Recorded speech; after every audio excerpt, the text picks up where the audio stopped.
Estamos acostumbrados a percibir el invierno a través del prisma de la comodidad.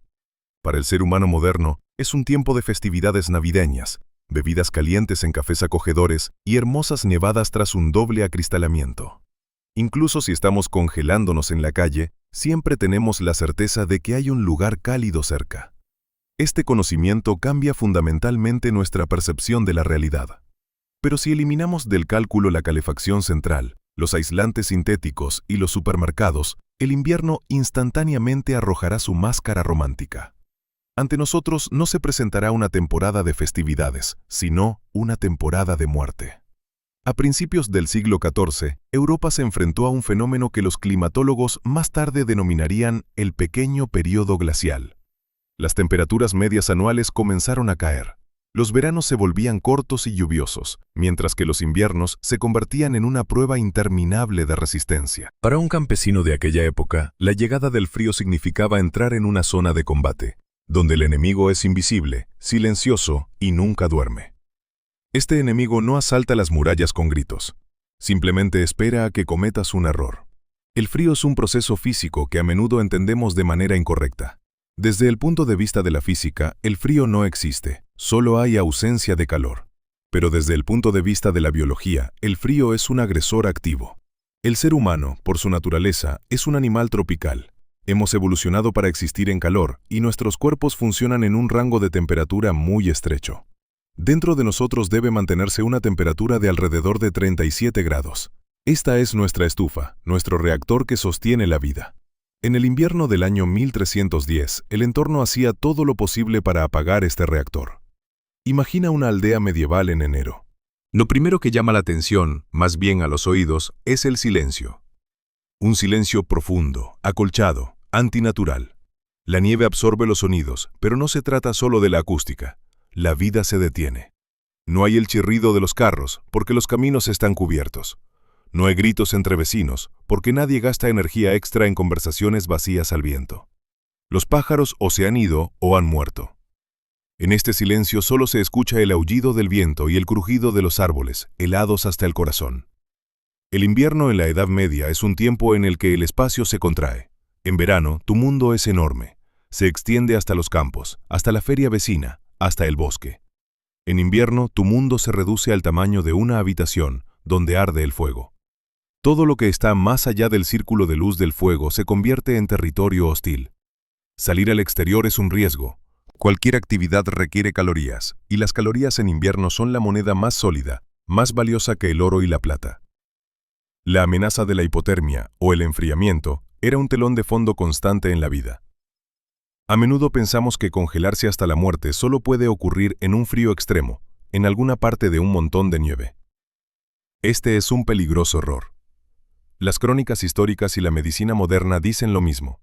El frío húmedo, con temperaturas alrededor de 0 o ligeramente por encima, mata más rápida y eficazmente que los secos -20. La humedad del aire en el noroeste de Europa actúa como un conductor, extrayendo el calor del cuerpo a una velocidad alarmante. Cuando la temperatura corporal desciende solo 1 o 2 grados, comienza la primera etapa de la hipotermia. La ironía es que el frío ataca primero no tus dedos o tus orejas, sino tu mente. La sangre se aleja de la piel hacia los órganos vitales para preservarlos, pero el cerebro comienza a funcionar más lentamente. La persona se vuelve letárgica, sus reacciones se ralentizan, sus juicios se vuelven ilógicos. Un campesino que salió a buscar leña y se mojó un poco puede no darse cuenta de que ha cruzado la línea del peligro. Le parece que simplemente está cansado, que necesita sentarse y descansar. Precisamente esta fatiga es el primer beso de la muerte. En invierno, la muerte se convertía en rutina. Los libros parroquiales, donde se llevaban registros, muestran un brusco aumento de la mortalidad en los meses de invierno y a principios de primavera. No solo se moría por el frío en sí, sino también por factores asociados. Los ancianos, cuyos cuerpos ya no podían generar suficiente calor, simplemente se apagaban. Los bebés, cuya termorregulación aún no se había establecido, se congelaban en sus cunas si el fuego en la chimenea se apagaba antes del amanecer. Pero dejemos de lado las estadísticas y miremos un día en particular. Imaginen que ahora es mediados de enero. El sol, si es que aparece detrás de las nubes plomizas, cuelga bajo en el horizonte y calienta no mejor que un dibujo. El día dura apenas unas 7 horas. Las otras 17 horas son oscuridad y frío. No te despiertas por el despertador ni por un rayo de sol. Te despiertas porque el frío ha penetrado bajo tus mantas y pieles. Ha llegado a tu piel. En la casa hay oscuridad. El aire dentro del hogar es tan helado que el vapor de tu aliento es visible tan claramente como afuera. La temperatura dentro de la vivienda ha caído casi a la de la calle durante la noche. El agua en el cubo, que está en la entrada, se ha cubierto con una capa de hielo del grosor de un dedo. Esto no es una metáfora, es una realidad cotidiana. El agua congelada dentro de una casa era la norma. En ese momento, acostado en la oscuridad bajo un montón de trapos, entiendes la regla principal de la supervivencia invernal. Tu cuerpo es la única fuente de calor confiable que tienes. El fuego se ha apagado. Las paredes están heladas. Eres una batería viva, cuya carga se derrite con cada minuto. Para sobrevivir, necesitas levantarte y encender una fuente externa de calor. Pero para levantarte, debes salir del relativamente cálido capullo de la cama y sumergirte en el aire helado de la habitación. Esta barrera psicológica y física tenía que ser superada cada mañana por millones de personas. Comenzamos nuestro día. Un día en la vida de un hombre medieval que intenta no morir. Y lo primero con lo que tenemos que lidiar es con un lugar que debería protegernos de las inclemencias del tiempo, pero que a menudo se convierte en una trampa helada. Observamos las paredes de sus casas. Cuando el hombre moderno entra en casa del frío, espera sentir una pared de calor. Estamos acostumbrados a que el hogar sea una cápsula hermética, un clima que ajustamos con el giro de un termostato. Pero la casa campesina del principio del siglo XIV se construía según principios completamente diferentes. Su principal tarea no era proteger del frío como tal, sino del viento y las precipitaciones. La aislación térmica, tal como la entendemos hoy, era prácticamente un sueño inalcanzable. Observemos las paredes que rodean a nuestro campesino. En la mayoría de las regiones del noroeste de Europa en esa época, la piedra se utilizaba raramente para casas simples, ya que era cara y difícil de trabajar. Más a menudo la casa consistía en un armazón de madera relleno de cañas entrelazadas. Esta base tejida se recubría con una mezcla de arcilla, paja y a menudo estiércol de vaca. Se obtenía una construcción que conocemos como adobe o entramado. El grosor de tal pared rara vez superaba los 15 a 20 centímetros. En verano, esa pared respiraba maravillosamente y mantenía la frescura, pero en invierno se convertía en un problema. La arcilla es un material que tiene una alta conductividad térmica. No retiene el calor en su interior, sino que, por el contrario, lo absorbe ávidamente y lo transfiere al exterior. Cuando el frío golpeaba afuera, la pared de arcilla se helaba por completo. Tocar su superficie desde adentro era como tocar un bloque de hielo. Además, debido a los cambios de temperatura y humedad, el revestimiento a menudo se agrietaba. A través de estas rendijas microscópicas y a veces bastante visibles, se filtraban corrientes heladas. Los campesinos constantemente rellenaban las grietas con musgo o trapos, pero el viento siempre encontraba su camino. Bajo los pies de la familia no había un suelo de madera, sino tierra compactada. A veces la cubrían con paja o cañas, lo que creaba la ilusión de calor. Pero engañar a la física es difícil. El suelo de tierra funcionaba como un gigantesco radiador de frío. La tierra nunca se calentaba. Constantemente extraía el calor del interior y de los pies de los habitantes. Caminar descalzo por la casa en invierno era una forma segura de contraer enfermedades, por lo que a menudo no se quitaban los zapatos ni dentro de la casa. El mayor problema arquitectónico eran las ventanas y las puertas. El vidrio, a principios del siglo XIV, era un artículo de lujo, accesible solo para catedrales y palacios. En la casa de los campesinos, una ventana era simplemente un pequeño agujero en la pared para la luz y la salida del humo. En invierno se cerraba herméticamente con una contraventana de madera o se cubría con una vejiga de buey, lienzo engrasado o un trozo de piel semitranslúcida. Esto proporcionaba una luz tenue y mortecina, pero casi no retenía el calor. La elección era cruel. O la casa estaba iluminada, pero la temperatura caía a la de la calle, o la casa estaba oscura como una tumba, pero se mantenía al menos algún grado de calor. La mayor parte del invierno la gente pasaba en penumbra, pero el principal enemigo y al mismo tiempo salvador era el hogar. En el centro de la única habitación habitable ardía un fuego abierto. No había chimeneas en el sentido moderno, tubos de ladrillo con buena extracción. En las casas pobres de esa época prácticamente no existían. Las chimeneas eran una compleja construcción de ingeniería, estaban grabadas con impuestos y eran costosas. En su lugar, el humo subía al techo y salía a través de un orificio especial en el tejado o simplemente se filtraba a través de la paja del techo. Esto creaba una atmósfera particular dentro de la casa. El humo no se iba de inmediato. Se acumulaba bajo el techo en una densa capa. En días sin viento, el límite del humo podía colgar bastante bajo. Los habitantes tenían que moverse agachados para no inhalar el hollín. Pero esta nube de humo también tenía una función útil. Creaba una especie de almohadilla térmica, evitando que el aire caliente se evaporara instantáneamente a través del techo. El precio de esto eran las constantes enfermedades de los ojos y los pulmones. Los esqueletos medievales a menudo muestran signos de enfermedades respiratorias crónicas, causadas por la vida en cabañas negras. Los ojos lloraban e inflamaban, la piel y la ropa se impregnaban de hollín, que se incrustaba para siempre. La eficiencia del fuego abierto es catastróficamente baja. La física de la combustión es tal que la mayor parte del calor se eleva verticalmente junto con el humo. El fuego solo calienta lo que está en su proximidad inmediata. Esto se llama calor radiante. Si te sientas a 1 metro del fuego, tu cara y tus rodillas son quemadas por un calor que puede alcanzar los 40 grados. Pero tu espalda, en ese mismo momento, está en una zona de temperatura de más 5 o 10 grados. Una persona en una casa medieval se sentía como un trozo de carne en un asador. Por un lado se doraba, por el otro se congelaba. No existía un calor uniforme. En cuanto el fuego se apagaba, la casa moría. No tenía inercia térmica.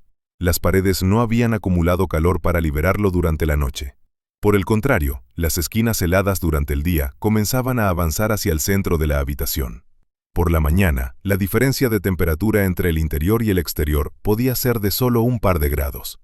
Es por eso que un balde de agua dejado junto a la puerta se cubría de hielo por la mañana. No era un incidente extraordinario, sino una norma cotidiana. La ama de casa, al despertarse primero, debía romper ese hielo para sacar agua. En noches especialmente severas, la escarcha podía aparecer incluso en las paredes internas de la casa, donde el aliento de los durmientes se encontraba con la arcilla helada. Esta casa no era una fortaleza de calor, solo era una pantalla contra el viento. Dentro de ella, la persona seguía bajo el dominio del invierno, solo un poco atenuado por el techo sobre su cabeza. Y así, en tales condiciones, cuando la temperatura en la habitación oscila alrededor de 0, llega el momento más difícil del día, la mañana. El momento en que hay que salir de debajo de las pieles y enfrentarse al frío cara a cara. Los relojes biológicos del ser humano están diseñados de manera implacable. Nuestra temperatura corporal no es constante a lo largo del día. Fluctúa, obedeciendo a ritmos circadianos. El punto más bajo, el mínimo de temperatura, ocurre aproximadamente 2 horas antes del amanecer, entre las 4 y las 5 de la mañana. En ese momento, el metabolismo se ralentiza, el corazón late con menos frecuencia y el organismo está en modo de profundo ahorro de energía. Precisamente en el momento más vulnerable, el campesino medieval debía realizar un acto heroico: despertarse y levantarse. En un dormitorio moderno, la transición del sueño a la vigilia está suavizada. Salimos de debajo de la manta al aire que solo está unos pocos grados más frío que la cama. En la casa de un campesino del siglo XIV, este cambio era un shock. Bajo una manta común, calentada por los cuerpos de varias personas, la temperatura podía mantenerse alrededor de los 30 grados. A medio metro de la cama, en el aire estancado de la habitación, apenas superaba el 0. Esta es una diferencia de 30 grados. Para el organismo, tal transición brusca es comparable a un salto en agua helada. Por lo general, la primera en levantarse era la mujer, la dueña de la casa. Era una pesada responsabilidad, abandonar el bolsillo térmico de la cama para devolver la vida al hogar.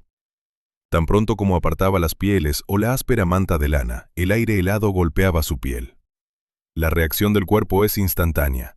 Los vasos en la superficie de la piel se contraen bruscamente, se espasman, para no ceder el valioso calor del interior al exterior.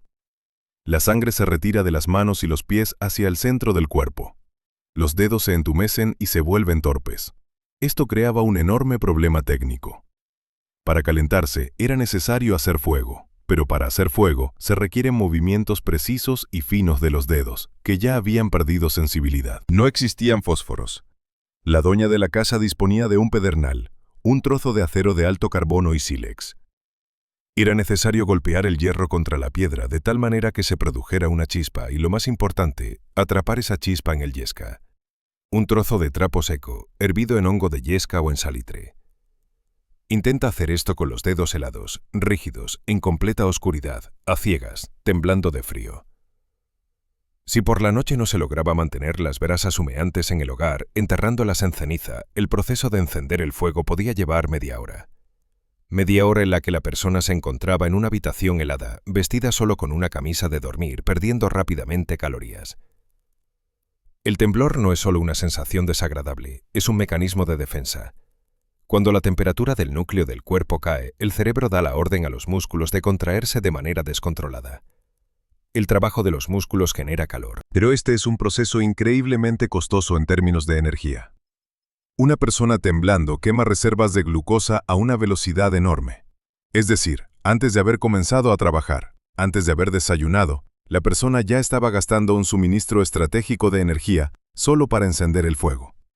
Tan pronto como la primera lengua de llama envolvía la leña, se utilizaban corteza de abeto, ramitas pequeñas y luego troncos más grandes, si estaban disponibles. El humo comenzaba a elevarse hacia el techo, desplazando lentamente el frío nocturno.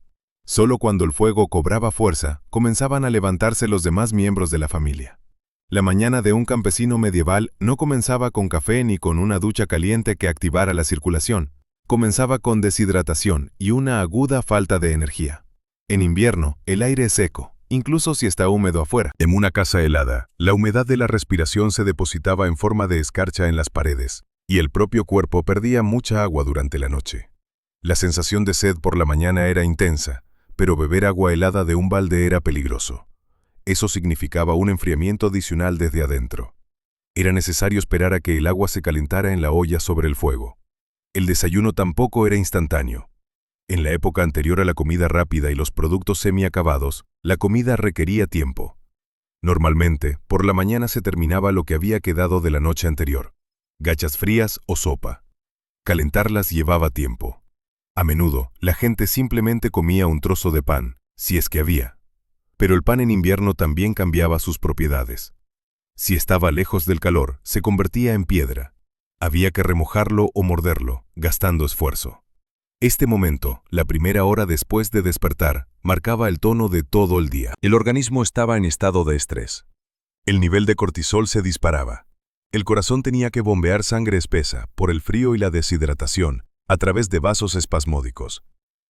Precisamente en esas horas previas al amanecer era cuando más frecuentemente ocurrían infartos en las personas mayores. Su sistema cardiovascular desgastado simplemente no podía manejar el golpe térmico del despertar. Pero no había tiempo para quejas. El día en invierno es corto, solo 7 u 8 horas. El sol salía tarde, alrededor de las 8 o incluso 9 de la mañana, dependiendo de la latitud. Pero el trabajo debía comenzar aún en la penumbra. El ganado en el establo o en la misma casa tras un tabique también se había despertado y exigía comida. El campesino se vestía. Y este proceso merece atención especial, porque la ropa era la única barrera entre la vida y la muerte cuando una persona salía por la puerta. Al ponerse capas de lana y lino, se preparaba para salir a un entorno hostil. Pero había un problema. La ropa rara vez estaba seca. El alpinista o el polar que se prepara para el frío extremo confía en la tecnología. Tejidos membranosos que alejan la humedad pero no permiten el paso del viento. Aislantes sintéticos que pesan gramos pero calientan como un horno. Cremalleras impermeables. Un campesino medieval no tenía nada de esta lista. Su protección contra el mortal frío se basaba en dos materiales que la naturaleza le proporcionaba: fibras vegetales y lana de animales. Cuando hablamos de la ropa medieval, debemos olvidar la palabra comodidad en su comprensión moderna. La ropa no era suave, era pesada, áspera y funcional. Era una armadura contra el entorno. La primera capa, directamente sobre la piel, siempre era de lino. La camisa de lino, o más simplemente, la túnica larga, era el equivalente de la ropa térmica moderna, pero funcionaba de manera diferente. El lino es un excelente material para el calor, enfría la piel. En invierno, esta propiedad se volvía peligrosa. El lino es higroscópico, absorbe el sudor de inmediato. Si el campesino trabajaba activamente y sudaba, su camisa interior se convertía en un trapo frío y mojado, pegado a la espalda. Secarla sobre sí mismo, sin quitarse las capas superiores, era casi imposible. Y quitarla en el frío extremo era una locura. Por lo tanto, el arte de la supervivencia consistía en saber moverse de tal manera que no se sudara, equilibrando la delgada línea entre congelarse y sobrecalentarse. Sobre el lino se ponía lana. La lana era el principal salvador de la Europa medieval. Sin ovejas, la exploración de las latitudes del norte habría sido imposible. A diferencia del algodón o el lino, la fibra de lana tiene una estructura única. Es hueca por dentro y retorcida. Esto crea bolsas de aire que retienen el calor del cuerpo. Pero el principal milagro de la lana es otro. Sigue calentando, incluso estando mojada. Esto era críticamente importante en un clima donde la lluvia se alternaba con nieve húmeda hasta 3 veces al día. La cota de lana, una túnica superior, era densa, a menudo de fieltro, similar a la tela. Cuanto más pobre era la persona, más áspera era la lana.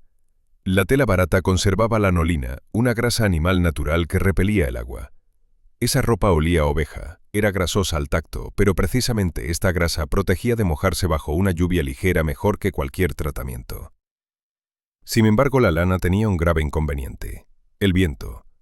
La estructura suelta de tejido o punto se dejaba atravesar fácilmente. Por eso los campesinos utilizaban el principio de la multilayering mucho antes de que lo descubrieran los fabricantes de ropa deportiva. Sobre la camisa se ponía una túnica, sobre la túnica otra más gruesa y encima un manto o capa con capucha. La capucha era un elemento separado y quizás el más importante del guardarropa. Cubría no solo la cabeza, sino también el cuello y los hombros, creando un contorno térmico cerrado. A través de la cabeza y el cuello, una persona pierde una enorme cantidad de calor. Un hombre medieval podía estar descalzo, pero su cabeza siempre estaba cubierta. Quitarse el gorro o la capucha en la calle durante el invierno se consideraba un signo de locura o de gran tristeza. Pero si el torso y la cabeza podían protegerse con capas de lana, las piernas seguían siendo el talón de Aquiles. La mayoría de las tragedias invernales comenzaban en las piernas. El calzado se confeccionaba de cuero. El cuero es un material resistente, pero no protege del frío. Además, en el frío, la suela de cuero delgada se endurece y se convierte en una placa helada que transmite perfectamente el frío del suelo al pie. El calzado no tenía tacos. El cuero liso se deslizaba sobre el hielo y el barro, aumentando el riesgo de caídas y fracturas, que en la Edad Media a menudo significaban discapacidad o muerte. Para aislar un poco el pie del suelo helado, se rellenaban las botas con paja o heno. Esto funcionaba como una plantilla intercambiable. La paja creaba una capa de aire, pero se aplastaba rápidamente, se mojaba y comenzaba a pudrirse. Tenía que cambiarse cada día, si había posibilidad. El enemigo más temido era la humedad. En un mundo sin baterías de calefacción central, el concepto de ropa seca en invierno prácticamente no existía. Si mojabas el dobladillo en un montículo de nieve o las mangas mientras trabajabas, no tenías ninguna oportunidad de secarlas rápidamente. El fuego en el hogar era demasiado inestable y peligroso. La lana no arde con llamas abiertas, pero se consume lentamente. Colgar la ropa cerca del fuego significaba arriesgarse a perder la única propiedad que tenías. La mayoría de las veces, la ropa se secaba sobre el propio cuerpo. El calor del cuerpo humano evaporaba lentamente la humedad. Esto significaba que los campesinos andaban meses con ropa húmeda. El olor a lana mojada, cuerpo sin lavar y humo era un fondo omnipresente del invierno. Esta humedad constante provocaba rosaduras, enfermedades fúngicas y llagas en la piel que no sanaban hasta la primavera. Los ricos podían permitirse un forro de piel. La piel es el mejor aislante, pero para el campesino común, la piel estaba disponible en su forma más simple: piel de oveja, pieles de conejo, a veces piel de perro o gato. Un abrigo con la piel hacia adentro era la cúspide del equipo invernal. Creaba un microclima en el que se podía sobrevivir incluso a una noche en el bosque. Pero tal lujo no estaba al alcance de todos. La mayoría se conformaba con simplemente una capa extra de lana vieja y remendada. Hay otro detalle en el que rara vez se piensa: el peso. Un conjunto completo de ropa de invierno, una camisa de lino mojada, 2 túnicas de lana, un abrigo grueso empapado de humedad, botas de cuero cubiertas de barro. Todo esto pesaba varios kilos. Cada paso requería un esfuerzo adicional. La persona llevaba sobre sí una pesada armadura que restringía sus movimientos. Al final del día, la fatiga se acumulaba no solo por el trabajo, sino también por el simple hecho de llevar su propia protección. Así que, nuestro héroe está vestido. Siente la picazón de la áspera lana en el cuello, el peso de los zapatos húmedos en los pies y un ligero escalofrío que no desaparece hasta que el cuerpo comienza a moverse. Necesita salir al exterior, pero para que la casa siga viva mientras él trabaja, debe resolver la principal tarea logística del invierno: ¿qué alimentar al fuego? El fuego en el hogar para nosotros es un símbolo de confort. Para el hombre de la Edad Media, el fuego era una bestia voraz que vivía en el centro de la casa. Esta bestia necesitaba ser alimentada, y su apetito era verdaderamente insaciable. Si piensas que la vida en el pueblo significaba acceso ilimitado a leña gratuita, te equivocas profundamente. El bosque en el siglo XIV no era un recurso abandonado. Cada árbol, cada arboleda tenía un dueño, un lord, un monasterio o un rey. Y este dueño protegía celosamente su propiedad. Las relaciones del hombre con el bosque estaban reguladas por una legislación estricta, a veces cruel. Simplemente entrar en el bosque con un hacha y talar un roble o un fresno era un crimen comparable al robo de una cartera, y a veces incluso al asesinato. Por la tala ilegal de un árbol vivo se imponían multas enormes, que podían arruinar a una familia por generaciones. En algunas regiones, por reincidencia, podían cortarte la mano o incluso ahorcarte. Por lo tanto, la imagen del campesino cortando alegremente árboles centenarios para leña es un mito de una mala película. La realidad era mucho más prosaica y dura. La mayoría de los campesinos solo tenían derecho a recoger leña muerta. Los documentos legales de la época a menudo utilizaban un término que se puede traducir como lo que se puede alcanzar con un gancho y la mano. Esto significaba que solo podías recoger ramas o troncos caídos que pudieras alcanzar sin trepar el árbol. Esto convertía la recolección de combustible en un trabajo interminable y agotador. Una rama necesita tiempo para pudrirse y caer. Para reunir suficiente leña para calentar la casa al menos durante un día, era necesario recorrer un vasto territorio. Los niños y los ancianos pasaban horas en el bosque, encorvados bajo el peso de los atados. La leña es un combustible deficiente. Se quema instantáneamente, dando una brillante explosión de calor, pero no deja brasas. Para mantener el calor toda la noche se necesita madera densa, y esta era un bien escaso. Aquí la economía severa entraba en juego.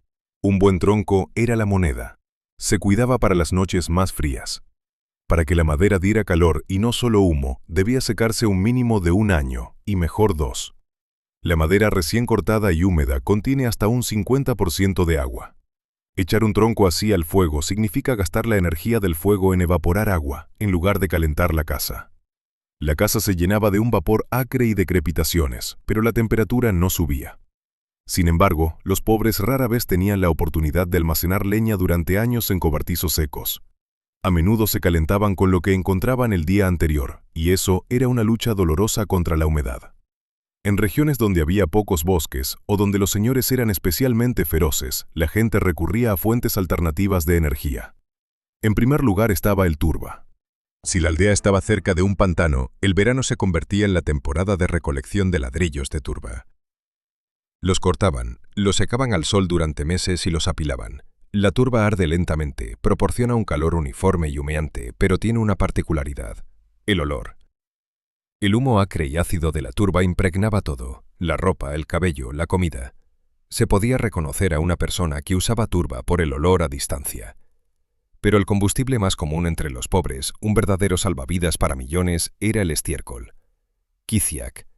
Se recogían tortas de estiércol de vaca o de oveja, se mezclaban con paja, se moldeaban en discos y se secaban en las paredes de las casas o en los techos. Para una persona moderna, la idea de quemar excrementos en una sala de estar parece salvaje. Pero el estiércol seco es un excelente concentrado de hierba procesada. Arde con una llama intensa, casi sin humo, y no huele a excrementos, sino simplemente a hierba quemada. Fue el estiércol lo que permitió sobrevivir al invierno donde se podía ser azotado por cortar una rama.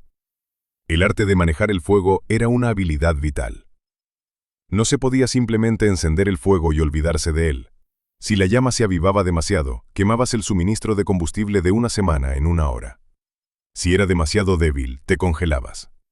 Por la noche el fuego nunca se apagaba por completo.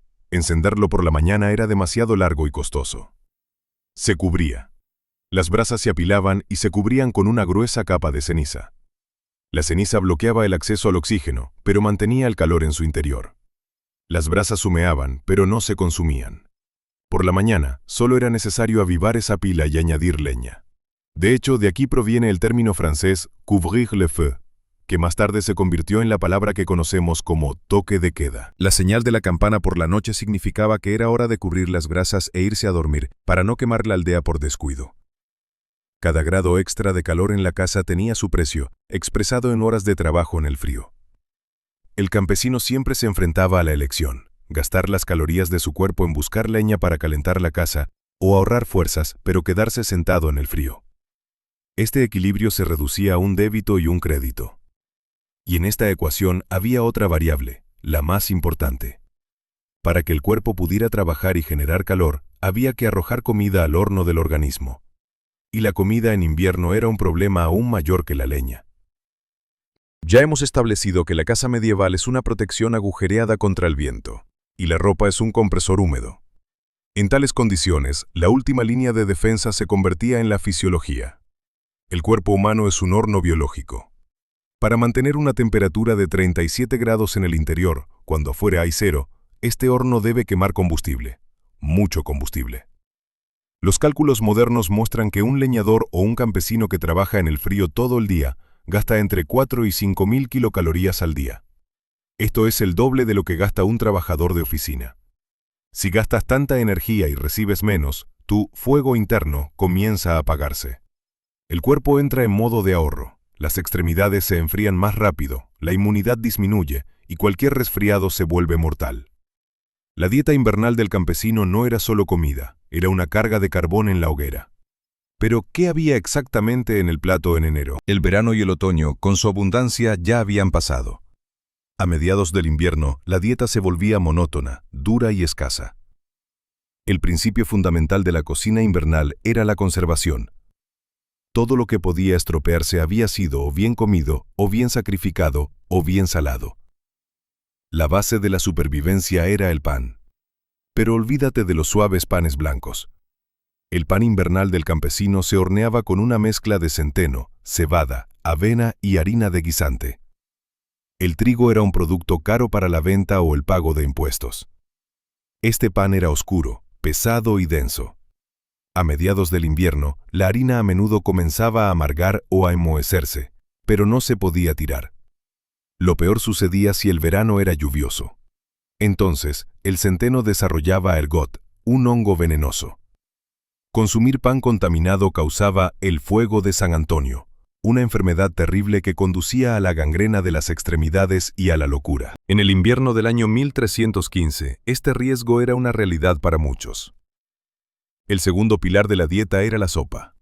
Este plato no tenía receta, tenía historia. En la olla sobre el fuego siempre había algo cociéndose. La base estaba compuesta por frijoles secos, guisantes o lentejas. En estado seco, son duros como piedra y requieren largas horas de cocción. Se les añadía cebolla, repollo, nabo, raíces que se conservaban bien en los sótanos. Esta sopa podía cocinarse durante semanas. No se comía del todo, simplemente se le añadía agua y se echaban nuevos ingredientes. Esto creaba una masa espesa y harinosa que saciaba muy bien, pero era insípida. La carne en invierno existía, pero era radicalmente diferente de un filete fresco. En otoño, generalmente en noviembre, se sacrificaba el ganado sobrante, que no se podía alimentar hasta la primavera. La carne debía conservarse sin refrigeradores. La única forma era la salazón total. La carne de cerdo y la de res se cubrían de sal en barricas o se ahumaban hasta quedar como madera. Para comer esa carne en invierno, había que remojarla durante mucho tiempo en agua, cambiándola varias veces, de lo contrario era imposible comerla. Pero incluso después de remojarla, seguía siendo dura y muy salada. Y aquí está la trampa. La sal provoca sed y deshidratación. Y la deshidratación espesa la sangre y empeora la circulación del calor en el cuerpo. Se formaba un círculo vicioso. Comías carne para calentarte con la energía de las proteínas y grasas, pero la sal en esa carne impedía que tus vasos sanguíneos calentaran los dedos de las manos y los pies. La carne fresca en invierno era un lujo inaudito, accesible solo a los furtivos o a los nobles. El pescado también era un problema. Los ríos y estanques se congelaban. Pescar bajo el hielo era laborioso. El bacalao seco o el arenque salado estaban disponibles, pero costaban dinero y había que transportarlos desde la costa. En esta ecuación también intervenía la iglesia. El ayuno de Navidad y luego el gran ayuno, que a menudo caía a finales del invierno y principios de la primavera, prohibía el consumo de carne, huevos y productos lácteos en ciertos días. Para un organismo debilitado por el frío, esto fue una dura prueba. Por supuesto, se hacían excepciones para los enfermos y los niños, pero la estricta religiosidad de la época obligaba a las personas a ayunar por la salvación del alma, arriesgando la salvación del cuerpo. Un tema aparte son las vitaminas. En invierno no había. El escorbuto no solo era una enfermedad de los marineros, sino también una enfermedad de la aldea invernal. Encías sangrantes, pérdida de dientes, debilidad, falta de ganas de moverse, todos estos son síntomas de avitaminosis que en febrero afectaba a comunidades enteras. El chucrut era el único salvavidas, pero sus reservas no eran infinitas. ¿Con qué se acompañaba este pesado y salado bocado? ¿Con agua? Rara vez. El agua podía estar contaminada y tampoco se deseaba beber agua helada en una casa fría. Se bebía cerveza o un elixir ligero. No era tanto una bebida alcohólica para la diversión, sino más bien pan líquido. Era calórico, caliente. A menudo se calentaba arrojando una piedra candente o un atizador en la jarra. Y seguro. El alcohol daba una falsa sensación de calor, dilatando los vasos sanguíneos, pero en pequeñas dosis, la cerveza servía simplemente como fuente de energía. Para enero, las reservas comenzaban a desvanecerse. La dueña de casa miraba cada día con preocupación los barriles de grano. Era necesario calcular de tal manera que la comida alcanzara hasta la primera cosecha, lo que aún eran muchos meses. Las porciones se reducían. La sensación de hambre se convertía en un fondo constante. Una persona hambrienta se enfría el doble de rápido que una saciada. Cuando el estómago está vacío, el cuerpo apaga la calefacción de la periferia. Los dedos se entumecen, la nariz se vuelve blanca. En esos días, cuando la comida escaseaba y el frío calaba hasta los huesos, la gente buscaba cualquier fuente adicional de calor. Y si se acababan las leñas y la comida no calentaba, recurrían a los calentadores vivos. En sus casas vivían seres cuya temperatura corporal era incluso más alta que la humana. Para el hombre moderno, la idea de dormir en la misma habitación que una vaca o un cerdo parece el colmo de la insalubridad y la barbarie. Estamos acostumbrados a dividir claramente el espacio. Aquí viven las personas, y allí, en el establo o en la granja, viven los animales. Pero en la Europa invernal de principios del siglo XIV, estas fronteras se desdibujaban. Y no solo se debía a que construir un establo separado costaba mucho dinero. Se trataba del calor. Los animales no eran solo fuentes de leche, carne o lana. Eran radiadores de calefacción vivos y respirantes. Una casa campesina típica de esa época a menudo consistía en una construcción alargada, dividida en dos partes desiguales. En una vivían las personas, en la otra estaban los animales. A menudo, lo que las separaba no era una pared sólida, sino solo un ligero tabique, una cerca o simplemente un canal en el suelo de tierra para el desagüe de desechos. El aire circulaba libremente y el calor producido por los animales fluía hacia la zona habitable. Vamos a observar la física de esta vecindad. La temperatura normal del cuerpo de una vaca es de alrededor de 38,5 grados o 39 grados. Esto es casi 2 grados más que la de un ser humano. Una vaca adulta pesa alrededor de 400 o 500 kilogramos. Esos son media tonelada de carne viva que emite calor constantemente. Si en su casa hay 2 vacas, eso equivale a tener un potente calefactor que funciona las 24 horas del día, mientras los animales estén vivos y bien alimentados. Los cerdos también contribuían. Aunque son más pequeños que las vacas, a menudo dormían amontonados, creando un denso y cálido bulto. Incluso las gallinas, acomodadas en el percho bajo el techo, añadían su pequeña parte de calor al caldero general. En los duros inviernos, cuando la temperatura exterior caía a niveles críticos, la diferencia de temperatura en una casa con animales y en una sin ellos podía ser de 5 o 7 grados. Estos grados eran la delgada línea que separaba el doloroso temblor del relativo confort. Por supuesto, el costo de tal calefacción era alto. El primer problema era el olor. En la casa siempre había un pesado y denso aroma a estiércol y orina. El amoníaco liberado por los excrementos de los animales se mezclaba con el humo de la hoguera, creando una atmósfera irritante que hacía llorar los ojos. La ventilación, como recordamos, significaba pérdida de calor, por lo que se ventilaba raramente. La gente vivía, dormía y comía en esta nube de vapores. Pero el sentido del olfato humano es adaptativo. Después de un par de horas, dejas de notar el olor, pero el calor siempre lo sientes. El segundo problema era la humedad y la suciedad. Los animales respiran y su aliento satura el aire de humedad. Los animales defecan. A pesar de que se intentaba limpiar el estiércol a diario, pues es un valioso fertilizante y combustible, lograr una limpieza estéril en el suelo de tierra era imposible. El suelo siempre estaba húmedo y sucio. Junto con los animales, también llegaban sus acompañantes, pulgas, piojos, garrapatas y moscas, que en invierno, al calor de la casa, no hibernaban y seguían picando a los dueños. Pero para el campesino, tener ganado en casa era un signo de prosperidad, no de pobreza. Los más pobres, que no tenían ni vaca ni oveja, pasaban mucho más frío. En cuentos y leyendas, a menudo aparece la trama donde el héroe abraza a un ternero o un cordero para calentarse. No es una imagen poética, es una instrucción de supervivencia. A menudo, los niños se acostaban a dormir cerca de la partición con el ganado, o incluso se permitía que los perros durmieran en la cama con las personas, aunque la iglesia no lo aprobaba. La expresión frío perruno adquiría un sentido literal. Es el frío que lleva a dejar entrar a los perros en la cama para calentarse. Además del calor, mantener el ganado bajo un mismo techo tenía un objetivo pragmático de seguridad. El invierno es una época de hambre no solo para las personas, sino también para los lobos. Los depredadores se acercaban a las aldeas. Dejar una vaca en un establo separado significaba arriesgarse a perder al único sustento de la familia. Además de los lobos, también había ladrones. Robar una vaca de una casa cerrada, donde duermen los dueños, es mucho más difícil que de una construcción endeble en el borde del patio. Los sonidos que emitían los animales, masticar, suspiros, el sonido de los cascos al moverse, tranquilizaban al campesino. Era el sonido de un capital preservado. Por cierto, el ruido era un compañero constante de la noche. Las vacas no duermen profundamente como los humanos. Rumian, se mueven. Los gallos pueden cantar mucho antes del amanecer. No había silencio en tal casa, pero bajo los sonidos monótonos de la vida se dormía más tranquilo que en el silencio mortal de la soledad helada.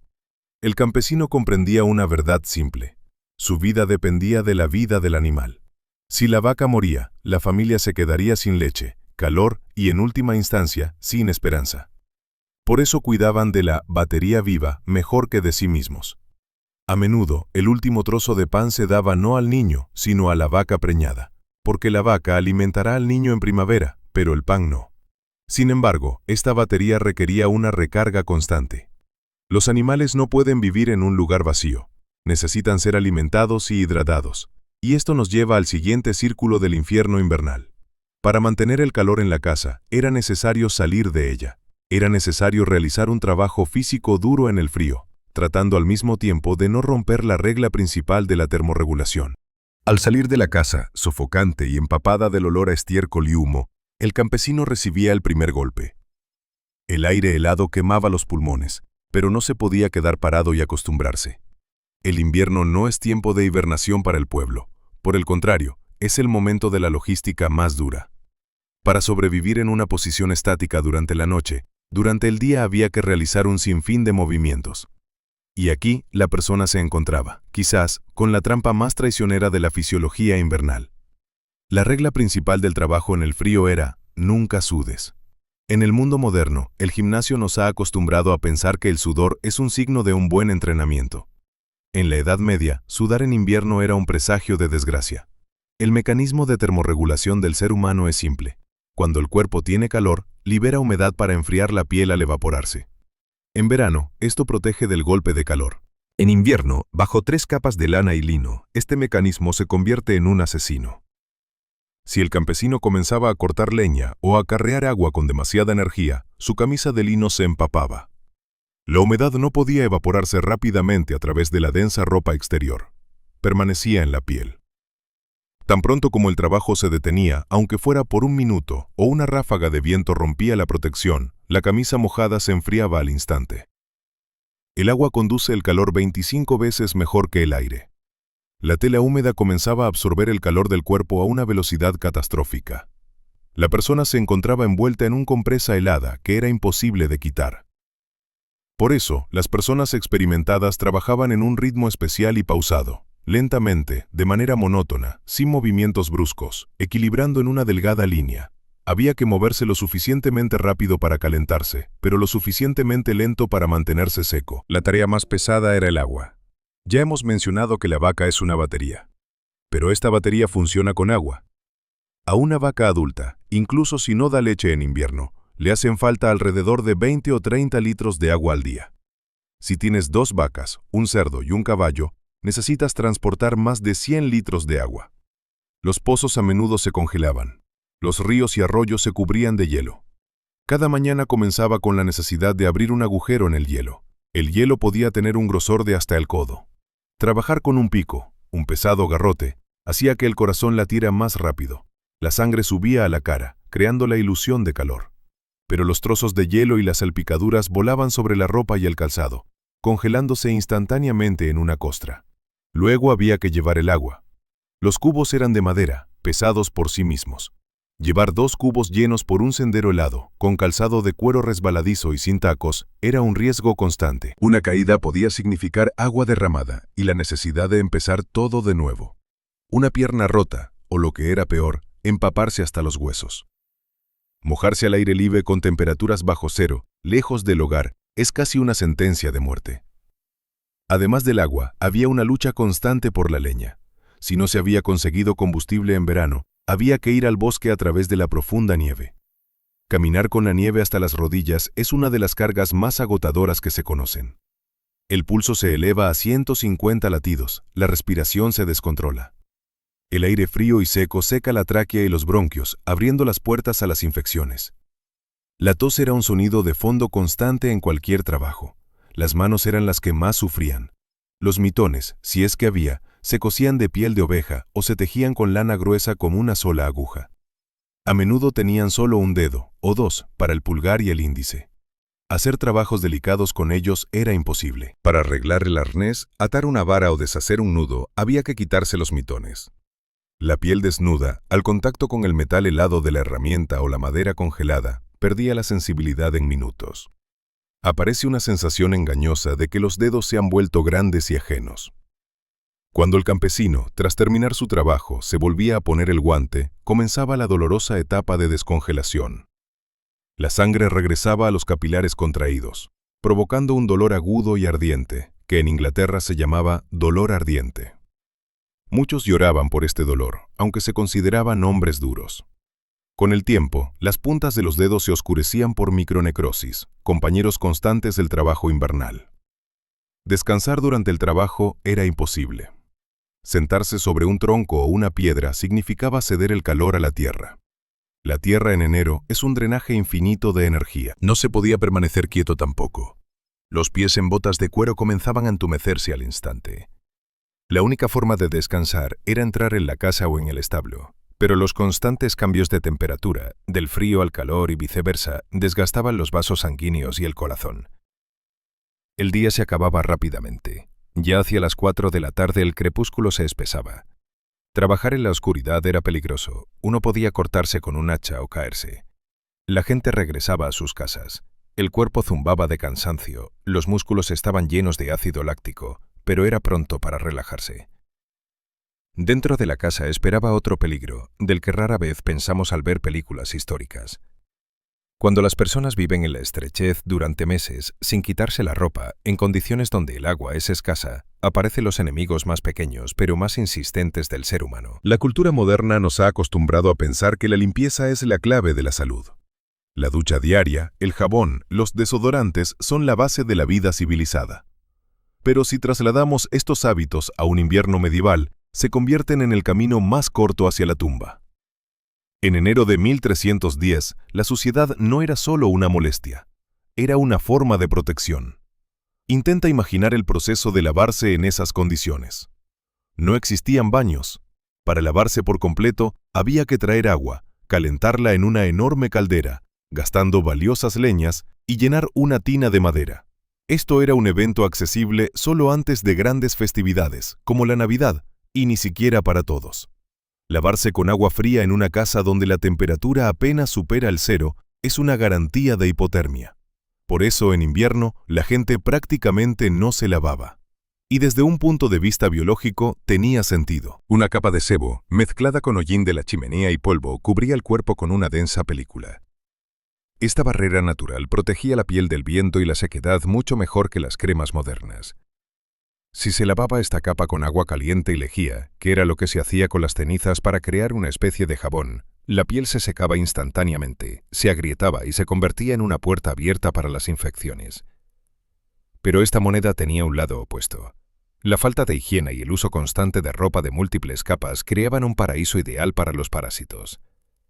Los piojos eran omnipresentes. No hacían distinción entre ricos y pobres, aunque los ricos tenían la posibilidad de cambiarse de ropa con más frecuencia. Para un campesino, los piojos eran compañeros constantes de la vida. El piojo de la ropa no vive en el cuerpo, sino en los pliegues y costuras de la ropa. Las túnicas de lana, con sus costuras gruesas, eran ciudades ideales para estos insectos. El calor del cuerpo humano los mantenía calientes, y la piel servía de pasto. La picazón era una sensación constante, de fondo, a la que se acostumbraban, como al ruido del viento. Pero los piojos en la piel sucia se inflamaban. Los forúnculos y los abscesos eran algo común. Por las noches, junto al fuego, a menudo ocurría una escena que nosotros llamaríamos acicalamiento social. Los miembros de la familia revisaban la ropa de los demás, buscando parásitos. El característico crujido de un piojo aplastado con la uña era el sonido del hogar. Esta actividad no se consideraba vergonzosa, era una rutina necesaria, como pelar verduras. Sin embargo, deshacerse de ellos por completo era imposible sin hervir la ropa, y no se podía hervir la lana, ya que se encogería y se apelmazaría. La gente simplemente reducía la población de piojos en su cuerpo, pero nunca los erradicaba por completo.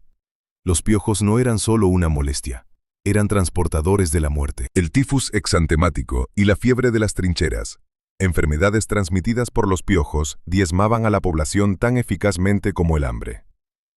En condiciones de hacinamiento, cuando 7 personas dormían en una cama, un solo piojo infectado podía rápidamente contagiar a toda la familia. En invierno, la inmunidad caía a niveles críticos. La falta de vitaminas, el frío constante y el humo del fuego destruían la defensa del organismo. El sonido más aterrador en una noche de invierno era la tos. En un mundo sin antibióticos, cualquier resfriado podía convertirse en neumonía en 3 días, o como se decía entonces, fiebre de pecho. Los pulmones de los campesinos ya estaban debilitados por la constante inhalación de humo y hollín dentro de las casas negras. Si a esto se le suma el aire helado del exterior, se obtienen condiciones ideales para enfermedades respiratorias. La mortalidad por enfermedades respiratorias en invierno se disparaba. Si una persona comenzaba a tener fiebre, sus posibilidades de sobrevivir dependían únicamente de la fortaleza de su corazón. No había más remedio que los brebajes de hierbas, miel, si había, y oración. A menudo, se rodeaba al enfermo con piedras calientes o se le hacía sangrar, lo que solo debilitaba más al organismo, llevándolo a su fin. Merece una mención especial la cuestión del baño. Dentro de la casa no había letrinas. Por la noche, con el frío, nadie quería salir a la calle, a la caseta de madera o al establo. Se utilizaban orinales o cubos que estaban en un rincón. Por la mañana, el aire en la casa abarrotada, donde dormían personas y animales, se volvía pesado y viciado. Esta falta de higiene favorecía la propagación de infecciones intestinales. La disentería no tomaba vacaciones en invierno, y la deshidratación por diarrea mataba a una persona congelada más rápido que en verano. La higiene femenina en invierno se convertía en una tortura. Lavar los trapos utilizados durante la menstruación en agua helada. La imposibilidad de lavarse adecuadamente. Todo esto conducía a inflamaciones crónicas. La salud de las mujeres se deterioraba desde la juventud, y a los 30 años muchas mujeres parecían viejas, consumidas por el dolor constante. La suciedad, los piojos, las enfermedades y los olores, esa era la realidad física. La persona sentía constantemente incomodidad, picazón en alguna parte, dolor en otra, o rosaduras por la ropa húmeda. Pero la psique humana es sorprendentemente maleable. Se puede acostumbrar al sufrimiento físico o al menos aprender a ignorarlo. Lo que era mucho más aterrador era lo que sucedía con la mente, atrapada en la oscuridad y la estrechez durante largos meses. Cuando hablamos del invierno, pensamos en el frío. Pero el invierno tiene otro compañero que presiona sobre la psique tanto como la helada sobre el cuerpo. Esa es la oscuridad. En enero, a la latitud del norte de Europa, el sol se pone alrededor de las 4 de la tarde. Esto significa que la vida activa en la calle se detiene. La familia queda atrapada entre 4 paredes durante las siguientes 16 horas. Y así, día tras día, mes tras mes. Imagina el espacio. Una casa campesina promedio tenía una superficie habitable de alrededor de 20 o 30 metros cuadrados. En ese pequeño lugar vivían de 7 a 10 personas, padres, hijos, ancianos, quizás una hermana soltera o un tío viudo. Justo detrás de una partición respiraban y se movían los animales. El concepto de espacio personal no existía ni siquiera en teoría. Era imposible tener privacidad. Siempre estabas a la vista. Siempre escuchabas la respiración, la tos o los murmullos de los demás. Los psicólogos modernos llaman al estado que surge en tales condiciones fiebre de la cabaña. Es una mezcla de claustrofobia, aburrimiento y agresión creciente.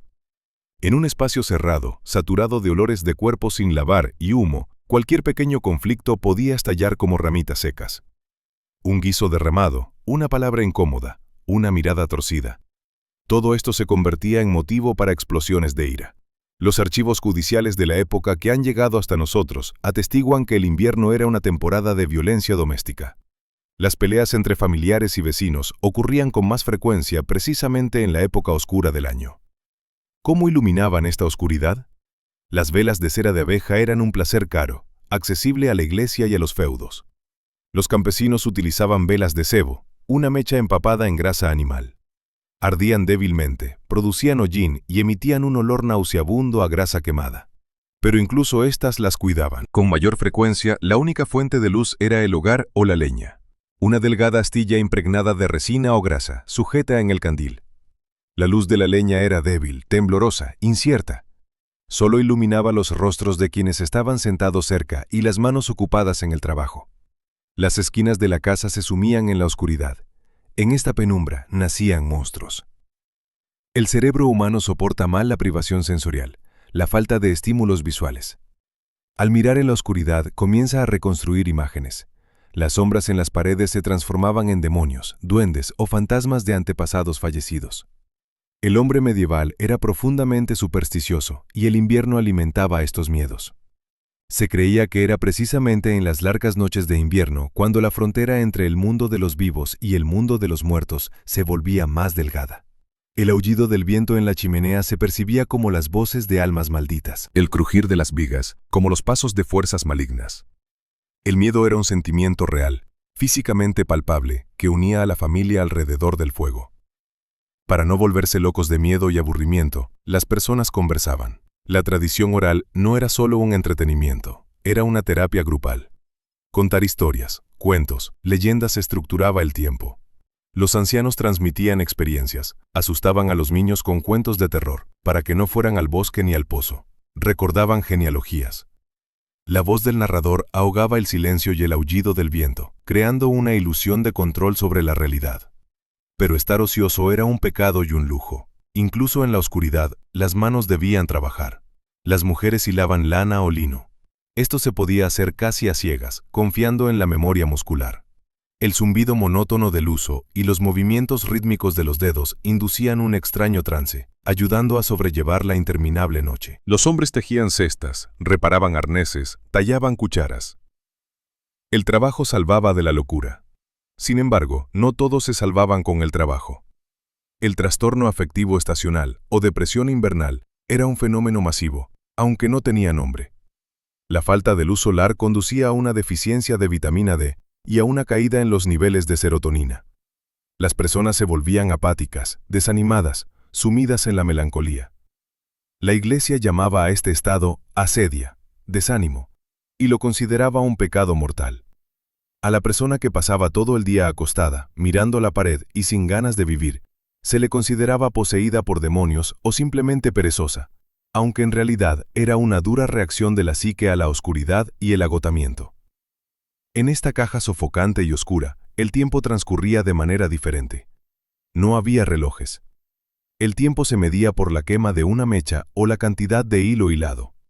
La espera de la primavera se convertía en una obsesión. Pero aún faltaba mucho para la primavera. Cuando las conversaciones se apagaban y la leña en la hoguera se consumía hasta convertirse en brasas, llegaba el momento de irse a dormir. Y aquí comenzaba la siguiente etapa de la supervivencia. Dormir en invierno no es un descanso en soledad.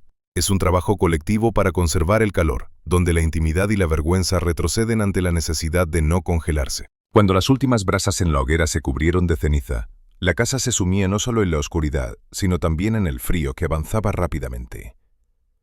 A partir de ese momento, la única isla de calor en el océano de aire helado se convertía en la cama. Para un campesino medieval, la cama no era simplemente un mueble. Era un bote salvavidas en el que se apiñaba toda la familia para sobrevivir la noche. La idea de que cada uno debería tener su propia habitación o al menos su propia cama es un lujo de tiempos recientes. En el siglo XIV, dormir era un asunto colectivo. Por lo general, solo había una cama para todos.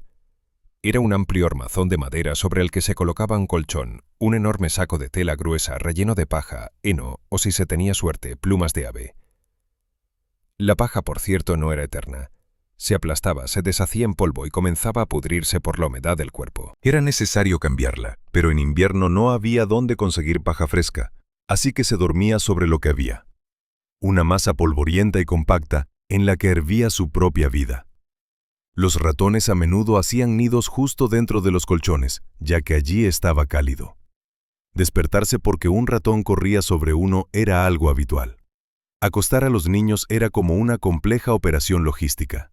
Existía una estricta jerarquía de calor. Los lugares más cálidos, en el medio, eran ocupados por el dueño de la casa y su esposa. Allí, apretujados entre otros cuerpos, perdían menos calor.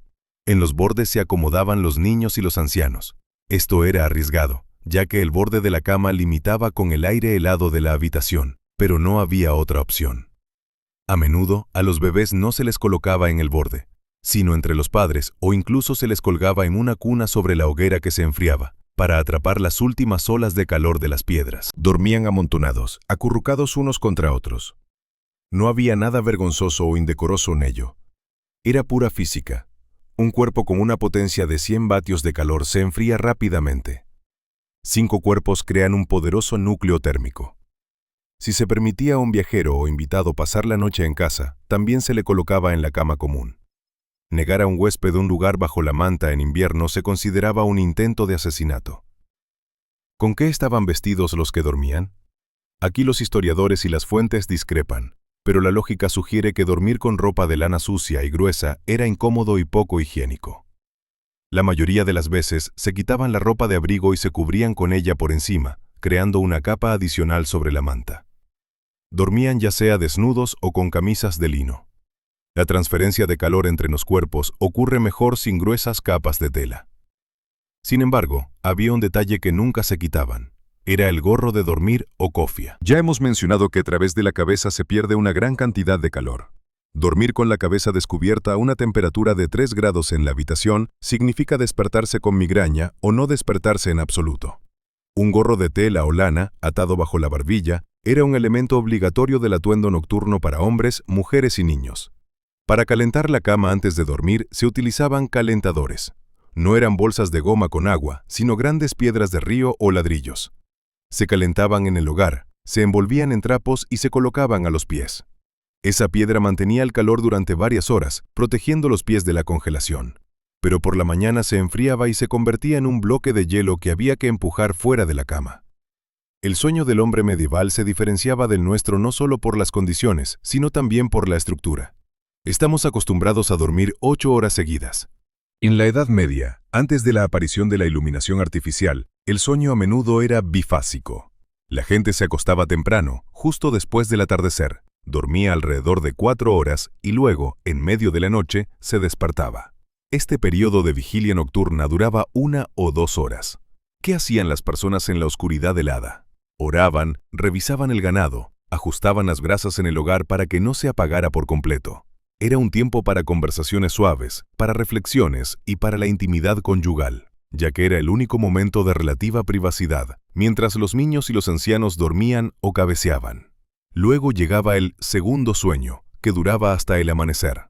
La noche era un tiempo de prueba.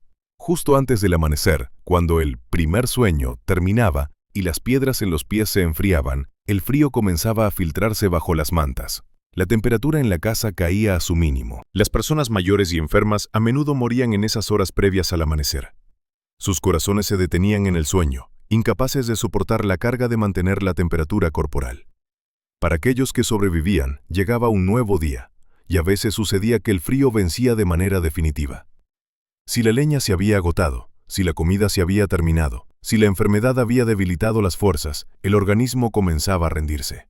Y entonces se iniciaba el proceso irreversible de congelación, que la medicina llama hipotermia, y que las personas de la Edad Media llamaban muerte blanca. Cuando hablamos de la muerte por frío, la imaginación pinta una imagen pacífica.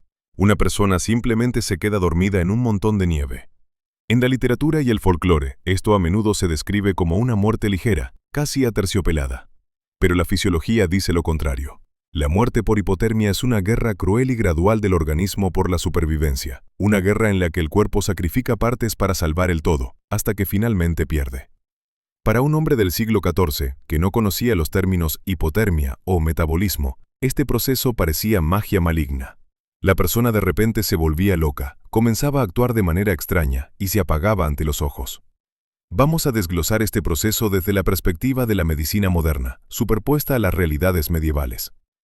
Todo comienza con una temperatura de 35 grados Celsius dentro del cuerpo. Este es el límite donde comienza la primera etapa, la hipotermia leve. El organismo se da cuenta de que está perdiendo calor más rápido de lo que lo produce. Activa la alarma de emergencia, el temblor. Ya lo hemos mencionado, pero en esta etapa el temblor se vuelve incontrolable, convulsivo. Los músculos se contraen con la máxima amplitud. La persona no puede sostener una taza en las manos, no puede hablar con claridad, ya que los músculos de la mandíbula están espasmados. En este momento ocurre una poderosa liberación de adrenalina.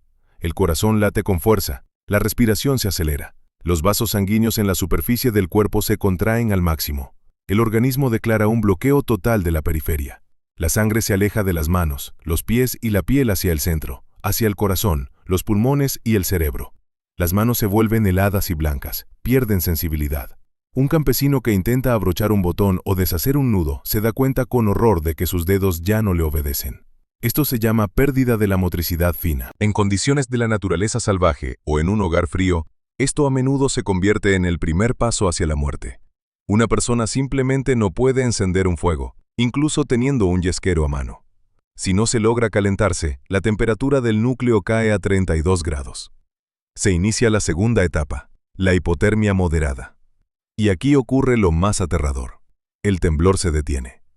Las reservas de glucosa en los músculos se agotan. El cuerpo ya no tiene recursos para producir calor de manera activa. Se rinde. Exteriormente, la persona parece tranquila, pero esta calma es engañosa. En esta etapa comienza la descomposición de la conciencia. El cerebro, enfriado y privado de un suministro sanguíneo normal, comienza a fallar. Aparece la apatía. A la persona le da igual. Puede estar sentado en la nieve o en el suelo helado de su casa y no sentir la necesidad de levantarse. No siente dolor, no siente miedo. Simplemente quiere dormir. El pensamiento crítico se apaga. Si se le pregunta a esa persona si tiene frío, puede responder que está caliente o incluso que tiene calor. Es precisamente en esta etapa donde a menudo ocurren errores trágicos. Los viajeros se desvían del camino. Los campesinos olvidan cerrar la puerta de su casa. Los que están alrededor pueden confundir a esa persona con un borracho. Su habla se vuelve confusa, su andar tambaleante, su mirada vidriosa. En la Edad Media, tal persona podría haber sido considerada poseída o maldita, sin entender que su cerebro simplemente se estaba congelando lentamente. Cuando la temperatura cae por debajo de 28 grados, comienza la hipotermia severa. La persona pierde el conocimiento. El pulso se vuelve filiforme, apenas palpable. La respiración se ralentiza a 2 o 3 inhalaciones por minuto. Las pupilas se dilatan y dejan de reaccionar a la luz. Exteriormente, esa persona parece muerta. En las crónicas se encuentran historias de resurrecciones milagrosas, cuando el difunto era llevado a la iglesia para el oficio fúnebre y de repente comenzaba a respirar en el calor. Estos fueron precisamente esos casos de hipotermia profunda, cuando el metabolismo se ha ralentizado tanto que la vida apenas persiste. Pero justo antes del final, en la frontera entre la etapa moderada y la severa, a veces ocurre un fenómeno que ha desconcertado a las personas durante siglos. Los rescatistas y los criminólogos lo llaman desnudamiento paradójico. Imagina, un bosque invernal o una carretera helada. Se encuentra el cuerpo de una persona congelada. Y esta persona está desnuda. Su ropa está a su lado, cuidadosamente doblada o esparcida en el caos. El primer pensamiento es ataque, robo, violencia. Pero en el cuerpo no hay signos de lucha. La razón radica en la fisiología. Cuando el organismo ha estado durante mucho tiempo constriñendo los vasos de las extremidades, manteniendo la sangre caliente en el centro, los músculos que comprimen los vasos, en algún momento, se cansan y se paralizan por el frío.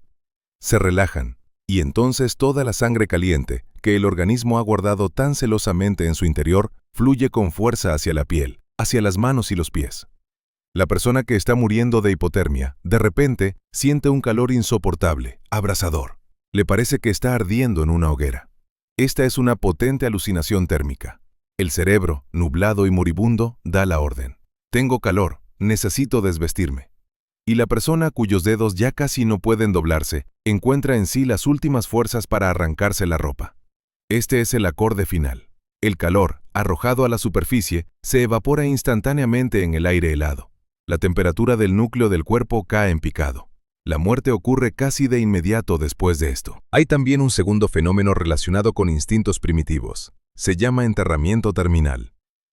En estado de agonía, la corteza cerebral de una persona se desconecta, esa parte que nos hace seres racionales. El control pasa al tronco encefálico, nuestro lagarto. Se activa un antiguo instinto animal que busca refugio para hibernar o morir. Las personas que se congelan a menudo intentan esconderse. Se les encuentra acurrucados debajo de las camas, detrás de los armarios, en estrechas grietas de las rocas o en densa maleza. Se enrollan en posición fetal, tratando de reducir la superficie de pérdida de calor, y se quedan en silencio para siempre. Para un observador medieval, esto parecía aterrador. La persona parecía intentar esconderse de un perseguidor invisible, de la misma muerte. El final llega cuando el corazón se enfría tanto que los impulsos eléctricos dejan de transmitirse correctamente. Comienza la fibrilación ventricular. El corazón no bombea sangre, solo tiembla desordenadamente. Luego se detiene. El cuerpo se congela. Y aquí comienza otra historia, la historia de aquellos que quedaron. En invierno, la tierra se congela hasta 1 metro de profundidad. Cavar una tumba en enero es un trabajo titánico, a menudo imposible para una comunidad debilitada por el hambre. Los cadáveres tenían que ser almacenados. A veces se apilaban en cobertizos fríos, a veces en los techos, para que los lobos no pudieran alcanzarlos, y esperaban el deshielo. La muerte no era solo una tragedia, era un problema logístico. Pero mientras la persona estaba viva, mientras el corazón latía, su supervivencia dependía no solo de la ropa y la comida. Dependía de que hubiera alguien cerca que notara que había dejado de temblar y le diera calor a tiempo. La supervivencia era un acto colectivo. Y esto nos lleva al papel de la sociedad y la fe en la lucha contra el invierno. En la cultura moderna, es popular la imagen del héroe solitario, que sobrevive en condiciones salvajes gracias a sus habilidades y fuerza de voluntad. Pero en la realidad del siglo XIV, la soledad en invierno era una sentencia de muerte garantizada. Ninguna habilidad, ningún suministro de leña podía salvar a una persona si permanecía sola. En invierno, no sobrevivía el individuo, solo sobrevivía el sistema. La comunidad, el clan, la parroquia. Era un organismo único que se contraía para conservar el calor. El seguro social de esa época no contaba con pólizas en papel. Se sostenía en una compleja red de lazos familiares, deber religioso y miedo a la ira divina. El centro de esta red era la iglesia.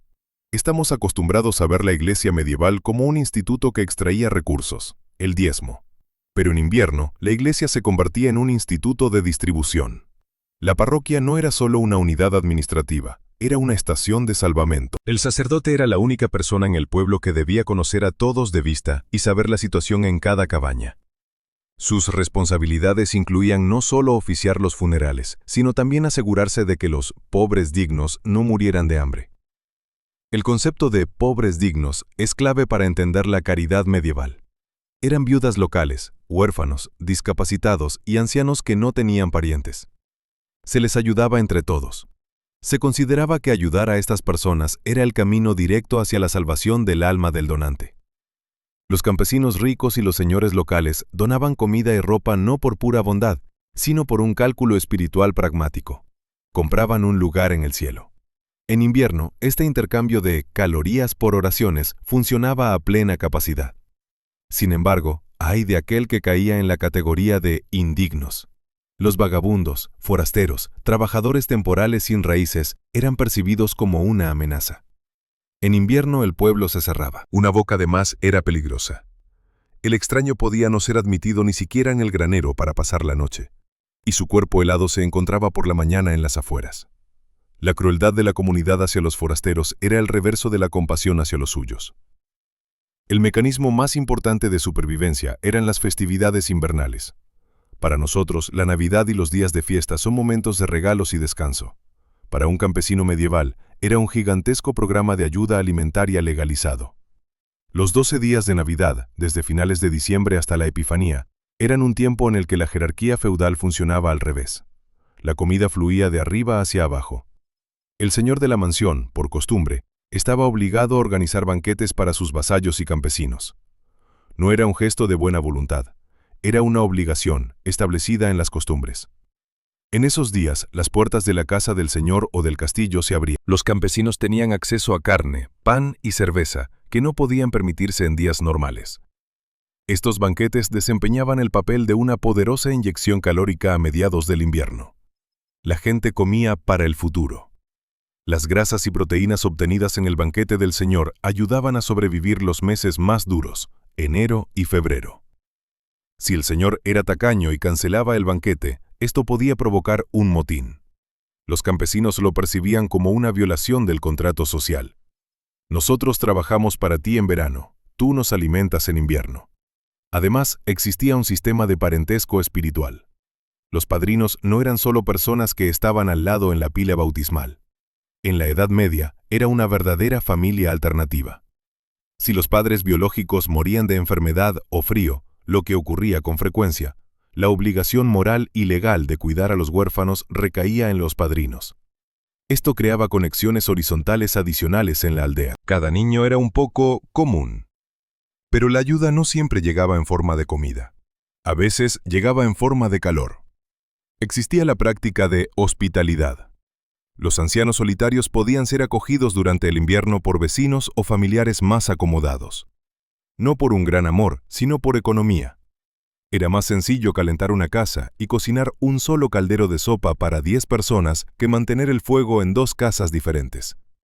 Los ancianos pagaban por esto cuidando a los niños o realizando pequeñas tareas en el hogar. La iglesia, como edificio, también desempeñaba su papel. Las paredes de piedra del templo mantenían la temperatura un poco mejor que las paredes agujereadas de las chozas.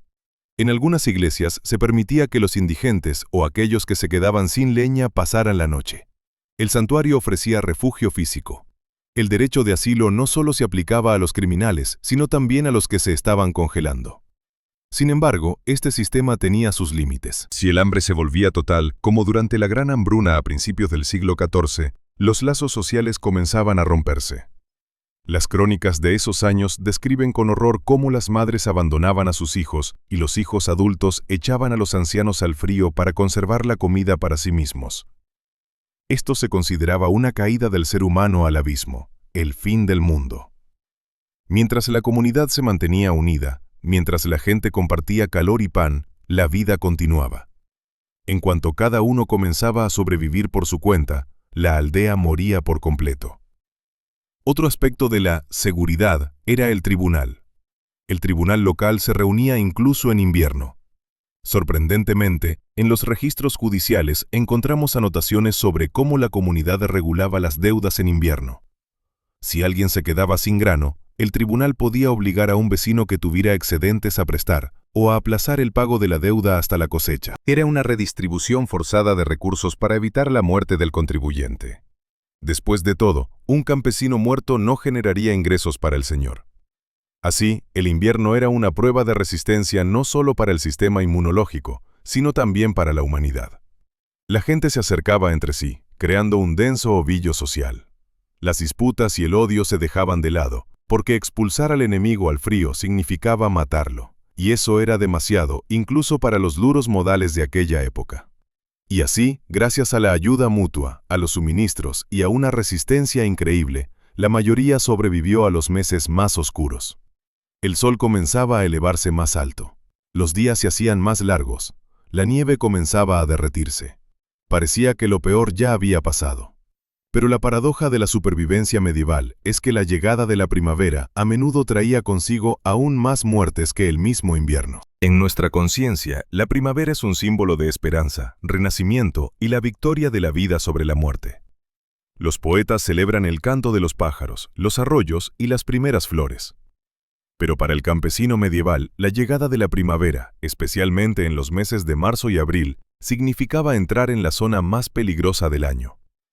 Historiadores y demógrafos llaman a este periodo el intervalo de hambre. Y la estadística es implacable. Fue la primavera, y no la mitad del invierno, la que a menudo mostraba picos en las tasas de mortalidad. La trampa de la primavera radicaba en la matemática de las reservas. La cosecha se recogía en otoño. Para diciembre, los graneros estaban llenos. Para febrero, se vaciaban a la mitad. Para marzo, en el fondo de los barriles solo quedaba polvo. Y hasta la nueva cosecha quedaban aún 4 o 5 meses. El grano que quedaba se convertía en intocable. Era la semilla para la siembra. Comerlo significaba cometer un suicidio diferido. Sobrevivir ahora, pero garantizar la muerte por hambre el próximo invierno. Imagina la presión psicológica sobre un padre o una madre de familia. Los niños lloran de hambre, sus barrigas están hinchadas, sus ojos hundidos. Y en una esquina hay un saco de grano, pero no se puede tocar. Este saco es la vaca sagrada del futuro. Muchos no resistían y sacaban un puñado, condenándose a la pobreza en el año siguiente. Precisamente en este tiempo caía la Cuaresma. El calendario eclesiástico coincidía de manera sorprendente con las realidades económicas. La prohibición de carne, leche y huevos no solo era una práctica espiritual, sino también una forma de estirar las escasas reservas de alimentos. Pero para los cuerpos agotados por el invierno, esto se convertía en la gota que colmaba el vaso. Los cuerpos de las personas en marzo se parecían a limones exprimidos. Las reservas de grasa subcutánea se habían quemado en la lucha contra el frío. No había vitaminas desde hacía varios meses. El escorbuto comenzaba a hacer su aparición, aflojando los dientes y abriendo viejas heridas. La inmunidad estaba en cero. Y entonces llegaba el deshielo. El deshielo es humedad. La nieve, mezclada con estiércol y barro, comenzaba a derretirse, convirtiendo la aldea en un pantano. Si en invierno el frío conservaba las bacterias, el calor primaveral les daba un crecimiento explosivo. El agua en los pozos se enturbiaba por las aguas derretidas, que llevaban consigo heces y descomposición. Comenzaban las epidemias de enfermedades gastrointestinales, que acababan con aquellos a quienes no había alcanzado el frío. Los caminos se convertían en barro impenetrable. Las carretas se atascaban hasta el buje. El suministro de alimentos de otras regiones, si es que existía, se detenía. La aldea se encontraba en un mayor aislamiento que en invierno, pero la vista más lamentable era la del ganado. Las vacas y los caballos que habían permanecido en los establos sin moverse y sin luz solar, alimentándose de paja y ramas, se convertían en esqueletos andantes. Existe un viejo término agrícola, levantamiento del ganado. En primavera, los animales estaban tan débiles que no podían levantarse por sí mismos. Los campesinos tenían que levantar a las vacas en brazos, atándolas con cuerdas, y literalmente sacarlas al primer pasto. Si una vaca caía y no podía levantarse, la sacrificaban. Era una tragedia. La familia perdía su fuente de leche y fuerza de tiro antes del inicio de las labores en el campo. Para las personas comenzaba la temporada de recolección. Tan pronto como se derretía la nieve, las mujeres y los niños se dirigían al bosque y a los campos. Recolectaban todo lo que pudiera aportar algunas calorías: ortigas, quinoa, raíces de bardana, corteza joven de los árboles. La primera verdura iba a la sopa. Esto aliviaba un poco la vitaminosis, pero no proporcionaba energía.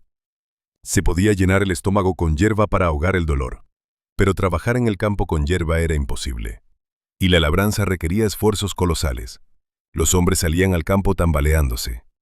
Las crónicas describen casos en los que los labradores caían en el surco y morían de un ataque al corazón justo detrás del arado. El corazón, debilitado por meses de hambre, no soportaba la carga. Precisamente en primavera comenzaban a enterrar a aquellos que habían muerto en invierno.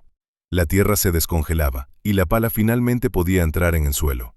Las procesiones fúnebres se convertían en parte del paisaje primaveral. El aire se llenaba no solo con el aroma del agua derretida, sino también con el olor dulce de la descomposición, ya que los cuerpos, que habían estado en el frío, comenzaban a descongelarse. Era un tiempo de duelo y de conteo de pérdidas. Se miraba a los patios vecinos. ¿Quién ya no tenía humo saliendo de la chimenea? ¿Quién no había salido a la siembra? Aquellos que habían sobrevivido a este periodo de hambre, quienes habían llegado hasta el primer rábano, hasta la primera leche de la vaca que había parido, podían considerarse vencedores. Habían pasado a través del cuello de botella de la selección natural, pero salían del invierno como personas diferentes. Sus rostros eran grises, la piel parecía pergamino, las manos temblaban. Habían envejecido varios años durante ese invierno. Los niños que sobrevivieron al duro invierno y a la hambruna primaveral a menudo quedaban bajos de estatura para siempre. Sus huesos no recibieron el material de construcción en el periodo crítico de crecimiento. Los arqueólogos encuentran generaciones enteras de personas con signos de retraso en el crecimiento, causado por la hambruna estacional. La supervivencia no era un triunfo de la voluntad, como en el cine. Era una terquedad sorda y animal del organismo aferrándose a la vida. Era suerte. Y era una victoria colectiva. Si el vecino no hubiera prestado un manojo de leña en febrero, si el sacerdote no hubiera dado un plato de sopa en marzo, no estarían aquí. El sol se elevaba cada vez más. Los días se volvían cálidos. El mundo recuperaba sus colores. La gente se quitaba las capas de lana empapadas de sudor y humo. Las lavaban en los arroyos. La vida continuaba. El ciclo se cerraba para repetirse nuevamente en unos meses. Pero antes de que terminemos nuestra historia, necesitamos mirar hacia atrás. Desde la altura de nuestro cómodo siglo XXI, es importante valorar el camino que ha recorrido la humanidad y entender cuán frágil es nuestro propio mundo, separado de aquel horror medieval por tan solo unos pocos inventos técnicos.